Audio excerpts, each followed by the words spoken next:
আমার ননদিনী হচ্ছে বিশিষ্ট কাচ্চি, বিরিয়ানি, তেহারি বিশারদ। তাছাড়া অন্যান্য রান্নায়ও সে ভীষণ রকম পটু। তার বাসায় বিভিন্ন ধরনের খাবার খাওয়ার পরে এখন এই যে বাকি রয়েছে কাচ্চি, আজকে আমি চলে যাব। তারও জব আছে, জব শেষ করে সে তাড়াহুড়া করে বাসায় এসে কোমর বেঁধে কাচ্চি রান্না করতেই লেগে গেল। তো আমি তো খাসিটা খেতে চাইনি, আমি বললাম যে গরুটাই খাবো। তো সেই গরুর কাচ্চি বানাতে ব্যস্ত হয়ে গেল। তো আমি বসে বসে দেখছি যে তার কাচ্চিটা এত বেশি কেন মজা হয়। খুব খুব যে সে মেনটেন করে সব কিছু, একেবারে গুনে গুনে দেয় তা কিন্তু না। সে তার মতো করে মাখিয়ে যেভাবে সে করে ঝটপট সেভাবে করে ফেলে। এখানে দেখলাম যে সে প্রথমে মাংসটা ধুয়ে নিয়েছে, ধুয়ে সমস্ত মশলা যেগুলো কাচ্চির মশলা আছে সব দিয়ে প্রেশার কুকারে দিয়ে সেদ্ধ করে নিয়েছে। প্রথমে সেদ্ধ করে সেগুলোকে আবার প্যানের মধ্যে দিয়ে আবার কষিয়েছে অনেকক্ষণ ধরে। তো আমি দাঁড়িয়ে দাঁড়িয়ে দেখছিলাম যে আমি নিজেও করি, কিন্তু কথা হচ্ছে ওরটা একটু স্পেশাল হয়। সেই স্পেশালের রহস্য খোঁজার জন্য আমি একেবারে চোখে চোখে রেখেছি যে কী করছে। কিন্তু এত তাড়াতাড়ি করে এত ঝটপট করে করে ফেলে যে আবার জিজ্ঞেস করতে হয়।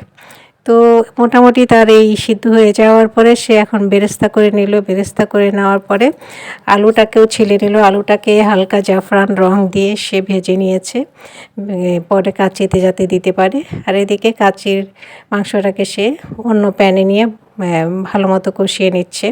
কারণ সে বলল যে প্রেশার কুকারেই সিদ্ধ হয়ে যায়, কিন্তু সেটাকে যদি আবার প্যানে দিয়ে সিদ্ধ মানে কষিয়ে নেওয়া যায় তাহলে সেটা অনেক মজার হয়।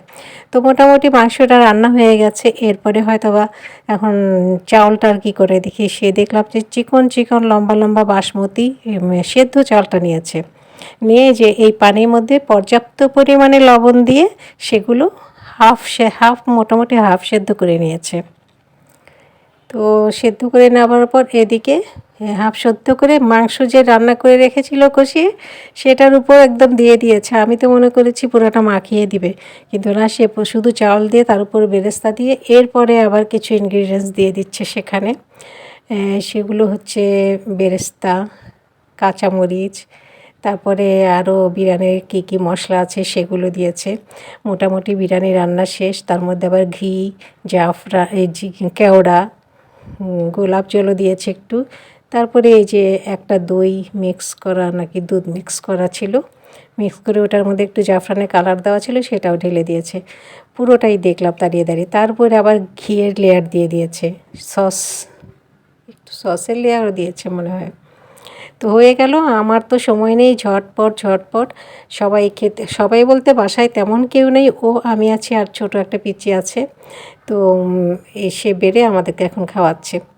এখন খাবো, খেয়ে দিয়ে এখন দেখা যাবে এটা খাওয়ার পরে আরও 2-3 দিন অন্য কোনো খাবার মুখে তুলতে ইচ্ছা করবে না, শুধু এই মুখের স্বাদ রাখা।